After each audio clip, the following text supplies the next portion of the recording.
Good morning, everyone. Welcome to Four Lads Had a Dream Rangers podcast. Just me.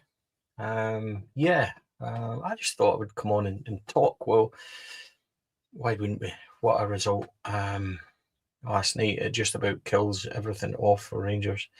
I say just about because it probably does. I think it's done and dusted. Last night's podcast was pretty raw. I don't know how many watched or seen it. It was pretty reactionary, and I just wanted to speak a wee bit about last night's game. So good morning to everybody. I hope we're all well. Why Stevie, why are you here? What day is it? Tuesday. Why are you on, Stevie? Well, everybody knows it. Unfortunately, my work situation, so I've got nothing really to do, so I may as well come on and talk to my friends on here and talk a wee bit about Rangers and see where we go. So everybody else on the podcast is working. So yeah, there we go. What can we say about last night? What about the team selection? I thought the team selection was a couple of things. I was surprised, unless I've missed it, you can tell me in the comments. I was surprised that Oliver Antman was yet again omitted from the squad. I was surprised that Scott Volson came in after 2 games where he didn't even feature. I was surprised that Diamandi came in again from the cold. And do you know what? I'm really disappointed and surprised that Connor Barron hasn't had much of a look in at all. He was playing absolutely fantastically and then got injured. And we were actually doing very well when Connor Barron was in the team. If you remember back that little spell over Christmas and stuff like that, he's just not had a look in. And that really disappoints me for Connor Barron, especially because it's World Cup year and I really want Connor to go and join the World Cup. I really like Connor. One of the players in the squad that you require to try and win leagues and stuff like that. And I just feel like he hasn't had a look in. So from that point of view, I was disappointed. I was surprised to see Sterling at left back, especially when Tour is on the bench. So yeah, if he's good enough to be on the bench, should he have been playing? I would have said so. The issue I've also got with Chermiti, as much as I like Chermiti up front, is that I think he struggles as a lone striker sometimes because he runs about quite a lot and then he never really seems to be central. Most of his work is away from the goal as well, so he can never really hold it up. He can never really provide that killer run or instinct for it. Some of the chances he gets, come from really deep, and he doesn't lead the line as such, which troubles me. And I just think that there was a couple of things that raised eyebrows as such from the selection.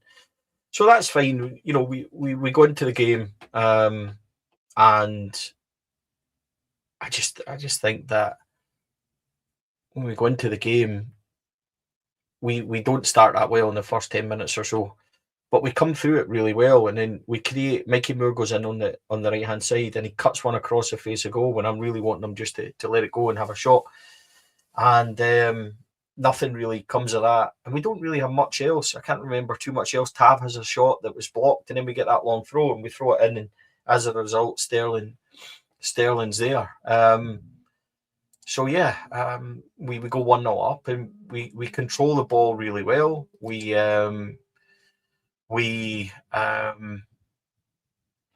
manage the game. We're controlling the game, and I can't remember being in control as much as at Tynecastle in a very long time. And then we just don't offer enough. And I said this in last night, and it's not a I told you so or anything like that. It was just my big problem, that I just felt like we didn't do enough.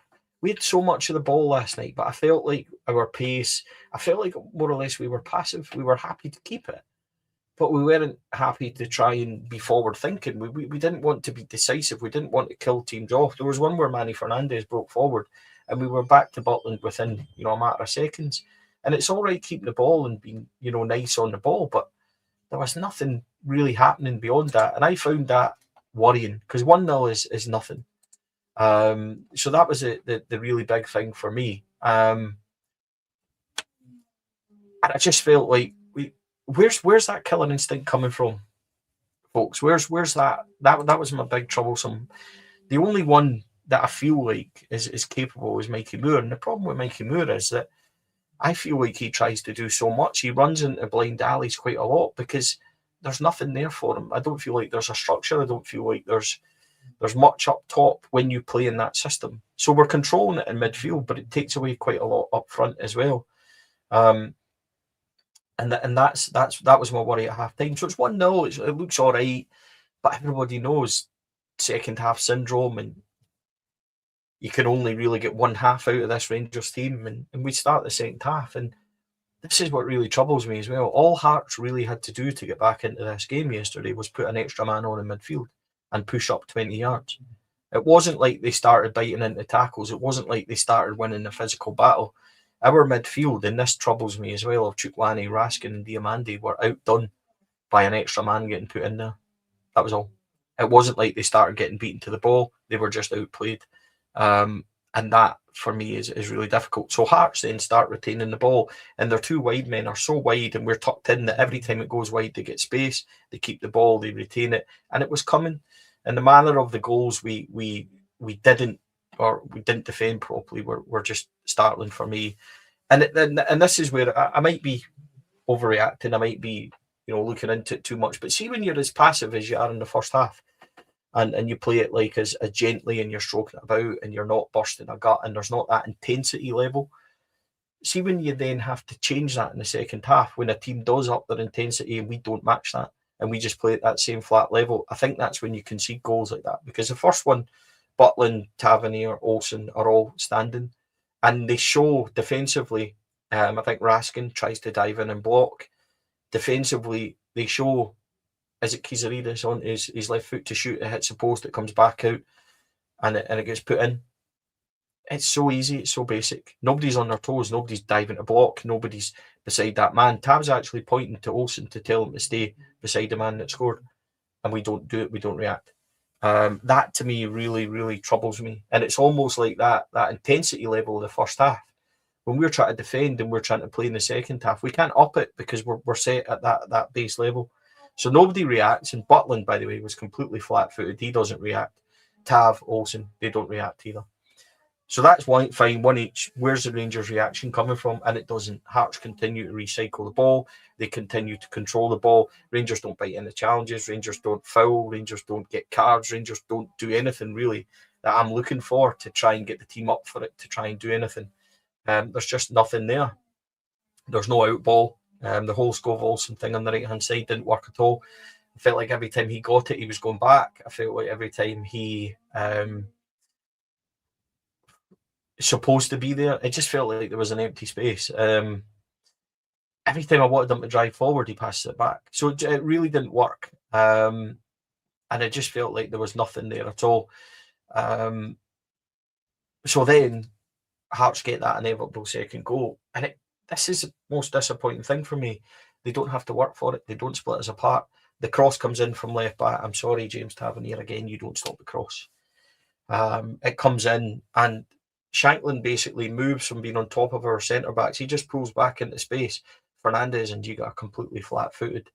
I'm sorry, I don't think that happens with Balogun. I don't think that happens with Hollander.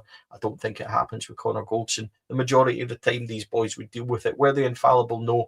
But I think defensively, we completely let ourselves down. And it's not playing with that intensity, again, that I'm talking about. We're just flat-footed. Shanklin had time, if he had wanted to take a couple of touches and get a shot away. He finishes it superbly. And Rangers find themselves 2-1 down. And from that moment, the game's done. We don't create anything at all. Asgard hits the bar with a header. And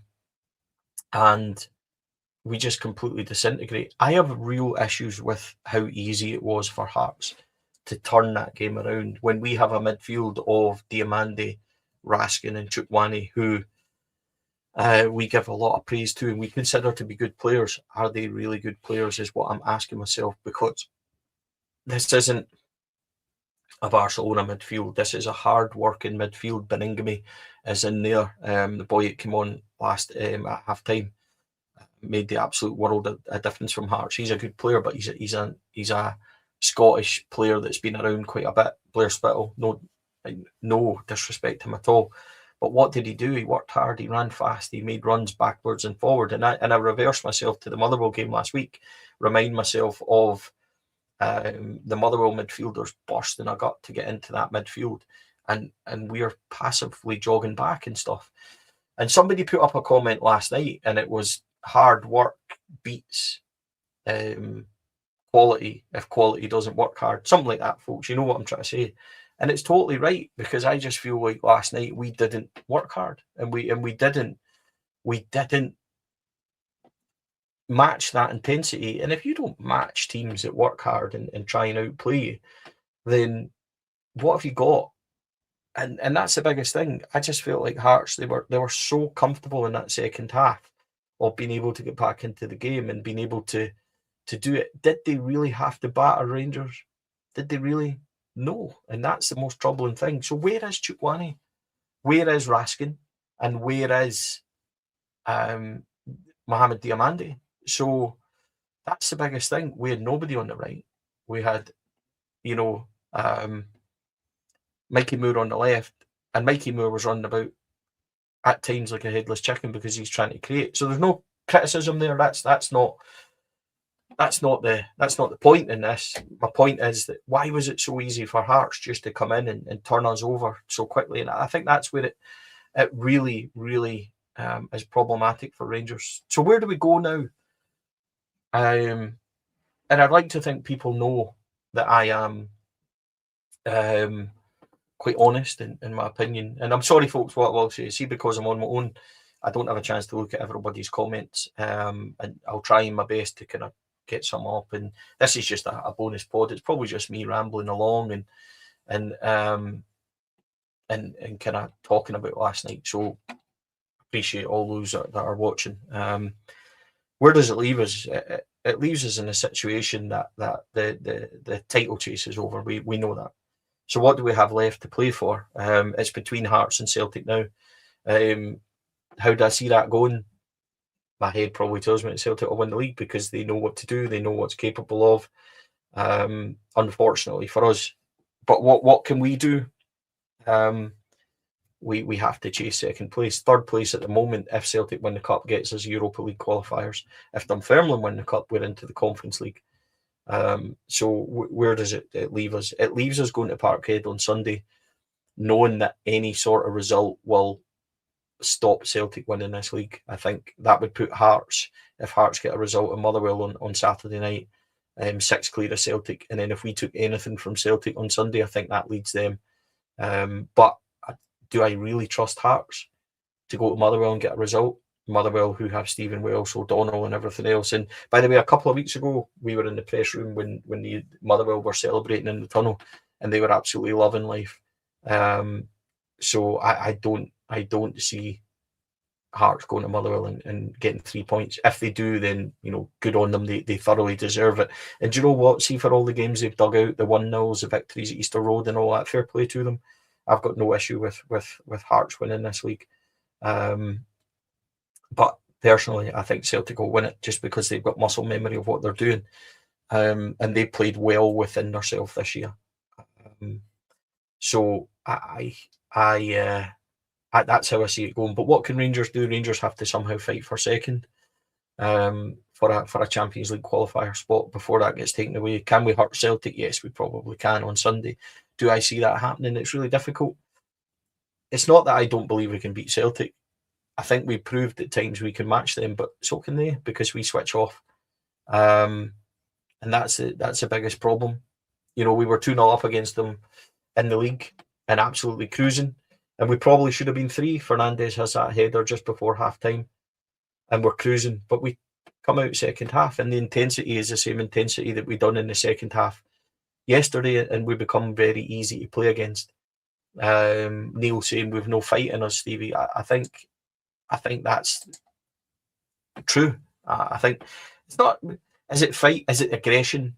Is it being able to play aggressively at times? And this probably goes back to what I was saying about the first half yesterday. And I said we were passive and we were in completely and completely in charge of it. Where's the aggression to go and get a second goal, Neil? That's what I would probably say. Do we need to be fighting to like big scissor challenges and crunching and challenges. No, but where's the fight? Where's the aggression to go and get that second goal, to go and kill teams off, to go and dominate games? It's almost like we're happy to be pretty on it, but are we happy to really go and like do the dirty side of it, match your Blair Spittles, match your Motherwell midfielders and stuff like that? I don't think so, and that's the problem. So we don't have the ability to kill teams off. We don't have the ability to do that. So we go to Parkhead on Sunday, and the reality of it is that we can absolutely hurt Celtic. Can we beat them and dominate them over a 90-minute game? The answer is no. And remember, Celtic came to us in that cup game, and they were more or less in their third strength team. They had so many injuries, everything. They had boys playing, youngsters I had never even heard of, boys on loan. They had a boy playing up front who I genuinely think, is miles off any level, and they still won that game. So we got to be realistic, and you go to Celtic Park on Sunday, confidence low, morale low, and everything else. Yeah, that's a difficult one from us. So that takes us to the other big burning question, Danny Rohl. And where do we go with Danny Rohl? And the reaction to this comment last night, or this discussion last night, has been quite fierce, because was it knee jerk? Do you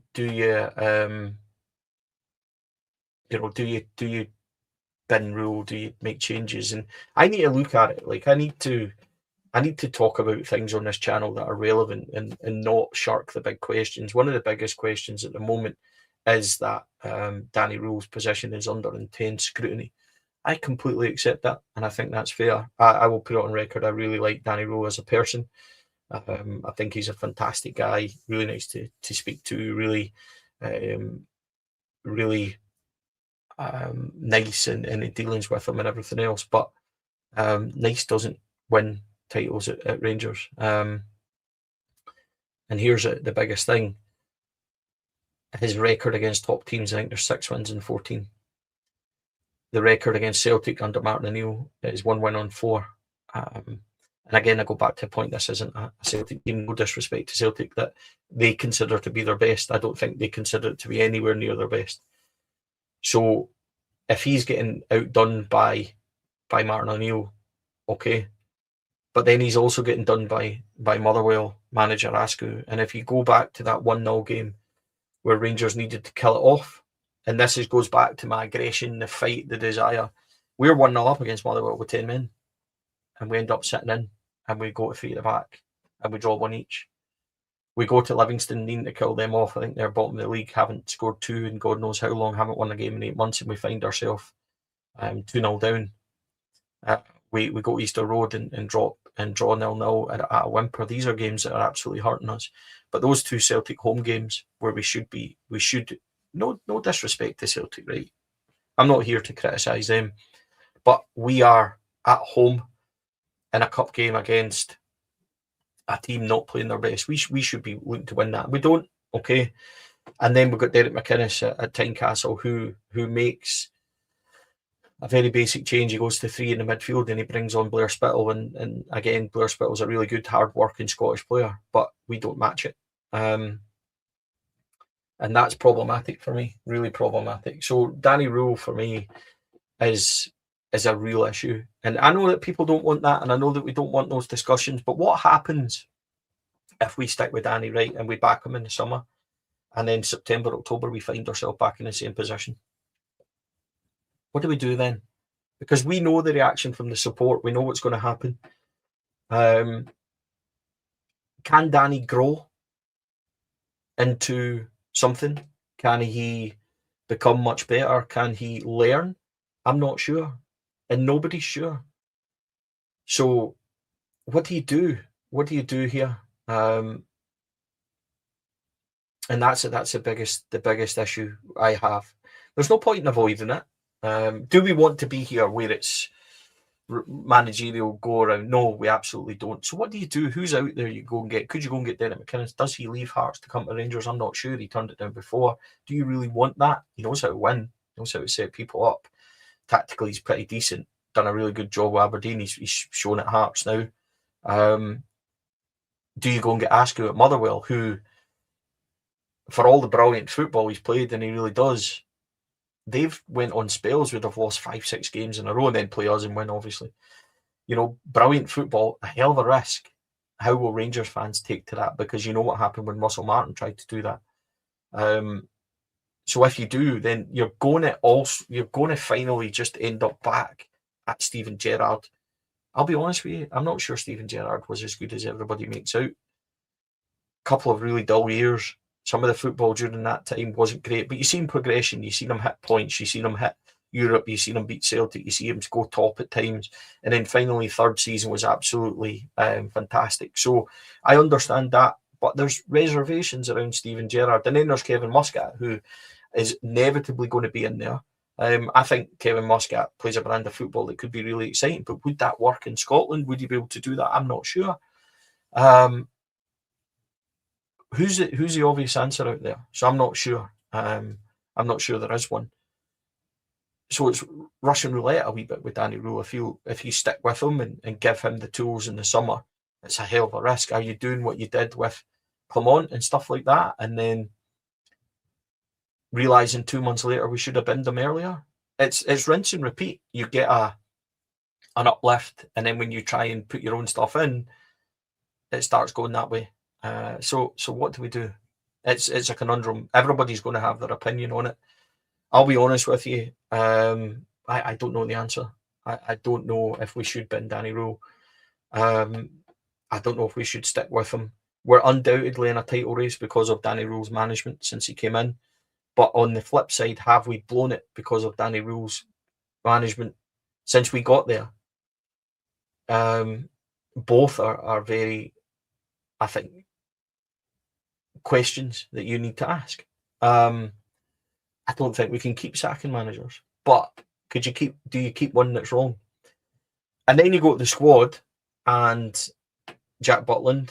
I had a bit of a argument with somebody that said that Jack Butland was one of the worst goalies I ever had. I don't believe that. I mean, I've seen some horror goalies for Rangers. I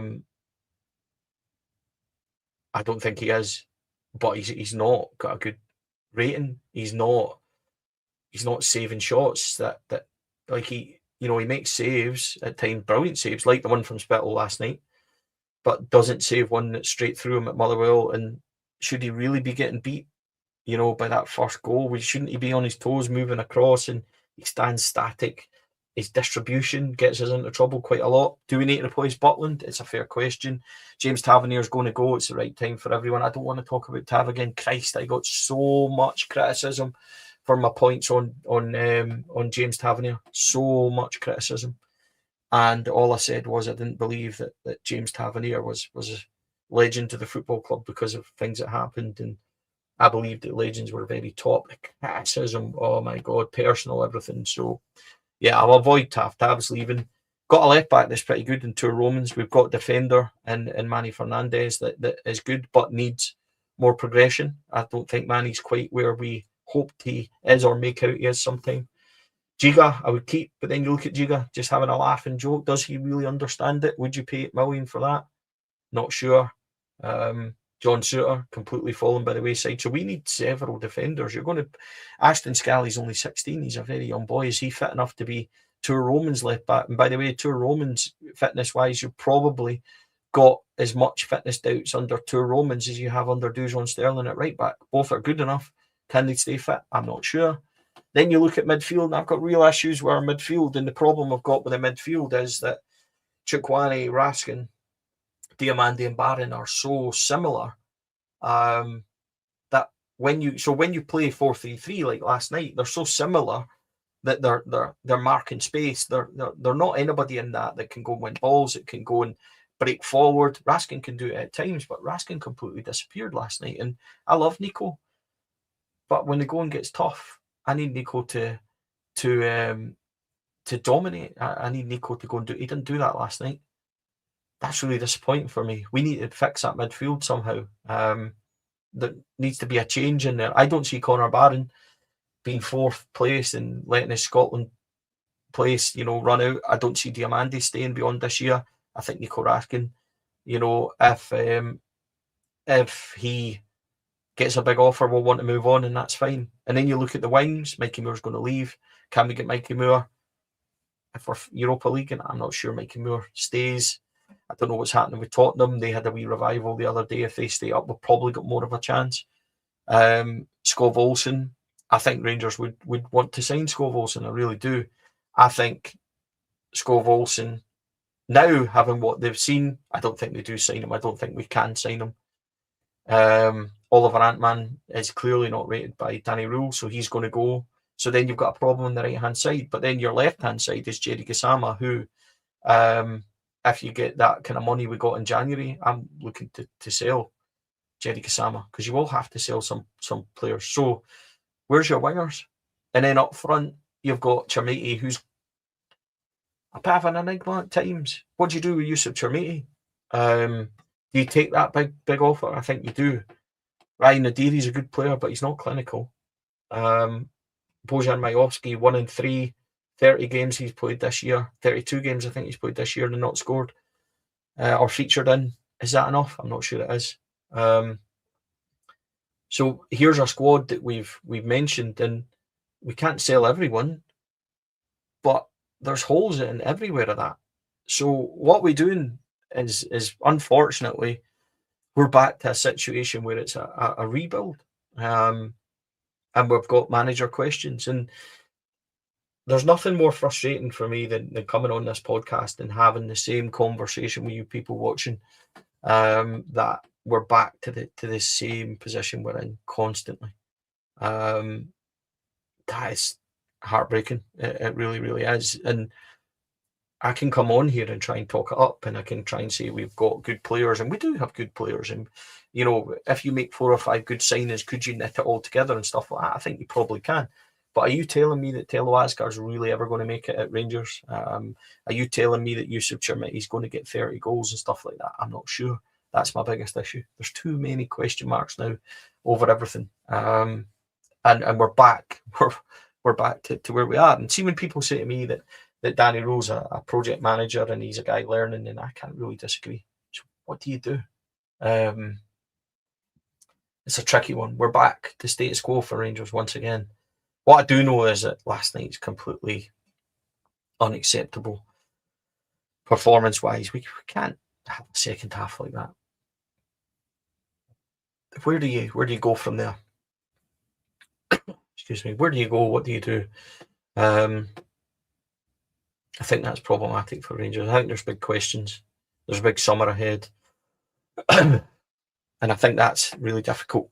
What's left for us? We go to Parkhead on Sunday. I think, genuinely, if you get turned over on Sunday, I don't think there's much support out there for Danny Rohl at all.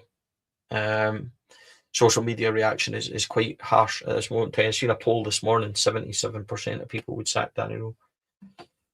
That's difficult if we go into a game on Sunday, cement our position as third, and then end up 10 behind Hearts and 7 behind Celtic. Is that really a turn from being 13 behind when he got in the job after getting so close? What happens if you go there on Sunday and we capitulate? I think that's really problematic as well. What does he do with that team? How does he fix it? I think Joe Rumans needs to start at left back. I'd probably, is there a question mark over the goalkeeper? Decide for yourselves. Is Liam Kelly that much of a downgrade on Jack at this moment in time? Would you play Kelly anyway just to see what he's like? I don't know. It's difficult. Right back, Sterling probably starts. James Tavernier shouldn't. Once again, doesn't stop the cross last night. It's just rinse and repeat. What do you do with the midfield? See, to be honest, Chupwani, Raskin, Diamande, Barron, it's like for like. Who's going to play better on the day? What do you do on the wing? Mikey Moore starts. Gassama, better as a sub. Skov Olsen, nope. Oliver Antman, yeah, I would play Ollie. What do you do up front? Chermiti on his own, I don't think works. Would you go back to 4-2-2? 2, and in which case you would have 2 sitting, 2 10-stroke wingers. But see, if you play 2 10s, you can't have your 10s being Gassama and Antman. Gassama, and Asgard, who then don't press and can't lead the line. Jesus, it's just there's no obvious answers. Folks, genuinely, I don't really know what to do. I don't know what to say to you. I can't come on here and pretend that this is good enough. It's not. I cannot accept finishing third and being 10 and 7 points behind second and stuff like that. I don't think that's... See, I feel like I would be betraying myself, because see if I come on and say to you that James Tavernier hasn't won enough and he can't be considered a legend, and it's stuff like that. How can I possibly sit here and say that Danny Rohl and these players are good enough when they've led us to what they've led us to? I feel like that's betraying what I believe in. I think there's big questions about what Rangers do now. I don't think there's any point in avoiding it. I really don't. So, yeah. Listen, I really, really appreciate everybody joining in. I think I could talk for days. 30 minutes I've talked for and barely had a breath. There's 1,500 people watching throughout all the channels, which I think for midday on a Tuesday is absolutely fantastic. The support you give this podcast is unbelievable. I don't know if I've talked sense in the last 30 minutes. I don't know if I'm kind of just giving myself a therapy session. I try to be honest. Am I guilty of getting carried away and try to talk up Rangers at times? I think probably am, because I just want Rangers to win. I've had a season ticket now 30 plus years, and I've followed them everywhere. I've barely missed an away game. Now I say barely missed. I missed 5 or 6 away games this year, but I've been to as many as possible. I can't really get tickets as much as anybody else, so I don't have a ticket for Sunday either. Might become a bit easier now, but I'd follow Rangers everywhere. So yeah, if I'm guilty at times, I'm really sorry for talking people up. I feel like sometimes I am talking up, mediocre players and stuff like that. So I take, I accept criticism for that, but I only really want Rangers to win, and that's the whole point of it. We'll be back Thursday night, Kenny and I, Thursday night podcast. We're going to move from Wednesday because it's Kenny's day off, and I have a lot of stuff going on with my boys, football training, and then they've got clubs and classes and swimming and all that on a Wednesday. So it'd be easier if I pod on a Thursday. We're going to do that. Friday night we'll be on. We'll probably give you a pod on Saturday at some point, and then we'll be back with all the reaction after Parkhead on Sunday. So yeah, I really appreciate everyone's support, everyone in the podcast, everyone in the comments. I really, really appreciate it. Yeah, and I'm off work, so I may as well come on and talk and do a wee podcast. I hope you don't mind. I love all the feedback. I love all the comments. Thank you to our podcast sponsors, Rhino Express, Clydeview Fire Protection and Joinery, Athol Industrial Solutions, Ian, fantastic guy. CSD Air Conditioning, Carlo, fantastic guy as well. Rhino, Jim, and all the team, Ian at Clydeview. And then we've got Candies, who is Amrit. Nobody is more devastated than Amrit this morning, folks, I'll tell you that. And then our Sunday sponsor, which is rydc.co.uk. Yeah, we really appreciate all their support. We are looking for new sponsors for next year. We try and do advertising. We try and sponsor. We currently sponsor Cafe Hill and the women's team. That's £5,000-6,000 we put back into Rangers. I'm not sure we're going to be able to do that next year because we don't, at this moment in time, have any sponsors. Candide are staying with us. Yep. I'm not sure about anybody else. There's been a few that have told us that are leaving because they have been with us a few years. So if you can help us, or if you're interested, please get in touch. If you want to become a member of the podcast, there is a QR code up there, isn't it? Over there on my side. You can join for as little as 99p a month. You do get some extra stuff. Currently up there is Rangers Year's interview with Willie Matheson, 1972 Cup winners. Cup, Barcelona Bear. He thoroughly enjoyed it. Never done anything like that. Mid-80s coming on to do a podcast. He says he loves the show, so he was delighted to come on. We absolutely loved having him on. So yeah, folks, thank you so much for everybody who joined us. If you haven't, please like and subscribe. That would help the podcast grow. And I'm sorry if this has been a kind of ramble. It's not meaning to be. It's just sharing thoughts. I'm trying to be diplomatic, trying to be always try and be level-headed and grounded and look at all options. I will never shirk on discussing the big issues. Danny Rohl is a big issue. So yeah, so is the team. I don't mind at all. Rangers Football Club, third in the league. It shouldn't happen. It should never be allowed to happen. And I'll keep pushing until what is Rangers returning back to where I believe they should be. And at this moment in time, they've been miles off at 7 trophyless seasons, and 12 is really not good enough for this football club by any stretch of imagination. It's a big job for Andrew Kavanagh this summer to get it right. He hasn't got it right this year. Let's be honest, the trajectory of this football club, the trajectory of it, I believe, is upwards. The things he wants to do with the stadium and stuff like that. But now he's got a really big job this season, this summer, after this season that he's had. We'll be watching. We'll be watching closely, that's for sure. See you all later on in the week. Have a great week, folks. Thanks for everything. Take care. Bye for now.